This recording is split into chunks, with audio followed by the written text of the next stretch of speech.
Hello friends, I am Haresh Prajapati and you are watching code diggers. तो friends, हमने पिछले एक दो वीडियो में देखा था कि अलग अलग प्रकार के ऑपरेटर्स आते हैं। हमने यहाँ पे बीट वाइज ऑपरेटर तक देखा है। आज हम देखने वाले हैं comma operator, size of operator और टर्नरी ऑपरेटर। तो चलिए शुरू करते हैं कॉमा ऑपरेटर से। तो यहाँ पे एक 3 एग्जाम्पल दिए हुए हैं मैंने, जैसे कि यहाँ पे integer a, c equal to 5, d। तो यहाँ पे एक ही डेटा टाइप के same to same data type के आप वेरिएबल ऐसे कॉमा कर करके आप डिक्लेयर कर सकते हो। वैसे ही इंटीजर a इक्वल टू, यहाँ पे मैंने स्मॉल ब्रैकेट के अंदर ये लिखा हुआ है इंटीजर b इक्वल टू 10, यानी सबसे पहले b वेरिएबल डिक्लेयर होगा, उसकी वैल्यू 10 असाइन होगी। बाद में कॉमा b+1, यानी 10+1 कितना हुआ, 11 हुआ। तो बाद में जाके वो जो आंसर आएगा वो सिंपली a को मिलेगा, यानी integer a equal to, actual में ये पूरा एक्सप्रेशन क्या होगा, 11। एक्चुअली ये पूरा एक्सप्रेशन का आंसर क्या आएगा, 11। क्यों, यहाँ पे लिखा हुआ है b+1, यहाँ पे 10+1 यानी 11 हुआ, यानी ये पूरा का पूरा जो भी है इसका आउटपुट आएगा 11, यानी a इक्वल टू 11 आएगा। ये देखो यहाँ पे आउटपुट भी दिया हुआ है। उसके अलावा नीचे देखो a equal to 10, c equal to a+2, यानी 10+2, c की वैल्यू कितनी होगी, 12 होगी। उसी तरह से c+2 यहाँ पे किया हुआ है, तो 12+2 यानी 14 हो गया। तो यहाँ पे यहाँ पे a, c और d की वैल्यू यहाँ पे प्रिंट की हुई है। ओके, कॉमा ऑपरेटर में सिर्फ इतना ही है फ्रेंड्स। आगे हम देखते हैं size of operator. Size of operator एक इंपॉर्टेंट ऑपरेटर है जो हमको दिखाएगा कि कौन सा वेरिएबल कितनी साइज ऑक्यूपाई कर रहा है मेमोरी के अंदर, क्योंकि हमें मेमोरी को ध्यान में रखते पूरा प्रोग्राम लिखना है। जैसे कि कोई भी प्रोग्राम लिखो आप, तो वो कम से कम रिसोर्स यूज़ करके वो एकदम जल्दी से जल्दी आउटपुट दे, ऐसा लिखना चाहिए प्रोग्राम। तो यहाँ पे हम चेक कर सकते हैं कि कौन सा वेरिएबल कितनी स्पेस रोक रहा है। जैसे कि यहाँ पे 4 अलग अलग प्रकार के वेरिएबल हमने डिक्लेयर किए हुए हैं, integer a, float b, double c, character d। यहाँ पे %db आप लिख सकते हैं, उसके जगह ये भी लिख सकते हैं, आपको कोई भी यूज़ करना है। सिंपली यहाँ पे ये देखो कि उसकी जगह कौन सी वैल्यू आएगी, उसकी जगह आएगी साइज ऑफ a, यानी वेरिएबल a की जो भी वैल्यू है उसकी साइज ये रिटर्न करेगा। यहाँ पे साइज ऑफ ऑपरेटर क्या रिटर्न करेगा, वो रिटर्न करेगा वेरिएबल की साइज। जैसे कि a वेरिएबल हमने पास किया, उसका डेटा टाइप है इंटीजर। तो इंटीजर एक्चुअल में मेमोरी में कितनी स्पेस रोकता है, वो रोकता है 4 बाइट।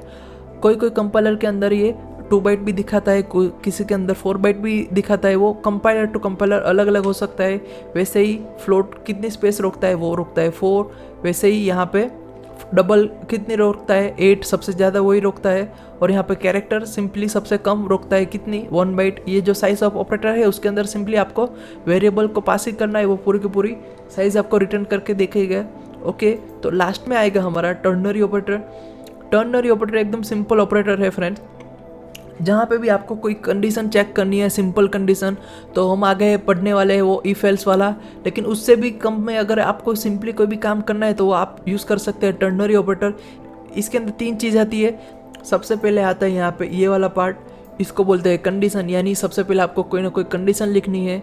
उसके बाद आएगा क्वेश्चन मार्क के बाद यहाँ पे आपको जो करना है वो कर सकते हो यहाँ पे। उसके बाद आएगा जैम, और उसके बाद वापस कुछ ना कुछ लिखना है आपको। यहाँ पे हम समझते हैं इसको। सबसे पहले आएगा कंडीशन, उसके बाद आएगा क्वेश्चन मार्क के बाद यहाँ पर अगर ये कंडीशन सच हुई तो आपको क्या करना है वो यहाँ पे लिख सकते हो, और ये कंडीशन अगर गलत हुई तो यहाँ पे जेम के बाद लिख सकते हो। ओके, या तीसरी तो कोई कंडीशन आएगी नहीं, क्योंकि कंडीशन की 2 ही पॉसिबिलिटी है, या तो फिर वो सच होगी या तो फिर झूठ होगी। अगर सच हुई तो ये वाला पार्ट क्वेश्चन मार्क के बाद वाला पार्ट कॉल होगा, अगर ये गलत हुई तो जेम के बाद वाला पार्ट कॉल होगा। ओके, तो यहाँ पे हम देखते हैं a equal to 10, b equal to 20, और इसी वेरिएबल सिंपली डिक्लेयर किया हुआ है, वैल्यू दी नहीं है उसकी। इस प्रोग्राम में हम क्या कर रहे हैं, हम c वेरिएबल को वैल्यू देना चाह रहे हैं। ये 2 वेरिएबल में से जिसकी भी वैल्यू बड़ी हो वो वेरिएबल की वैल्यू असाइन हो जानी चाहिए c के साथ। जैसे कि यहाँ पे मैंने कंडीशन लिखी हुई है a is greater than b, यानी 10 क्या 20 से बड़ा है। अगर ये बड़ा होता तो ये क्वेश्चन मार्क के बाद यानी ये वाला a वाला पार्ट कॉल हो जाता।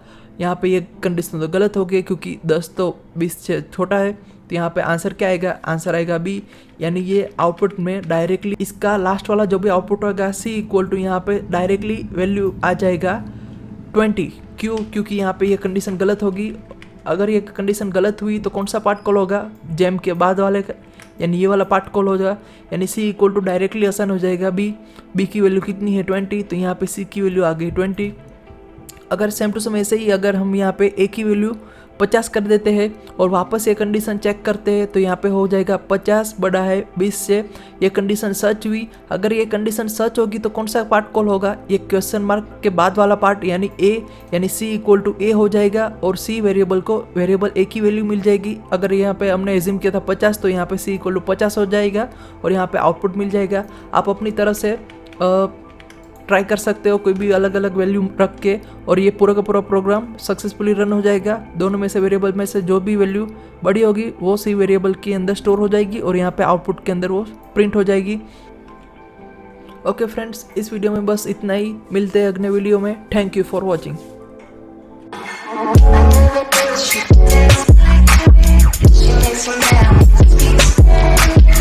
¿Cómo se llama?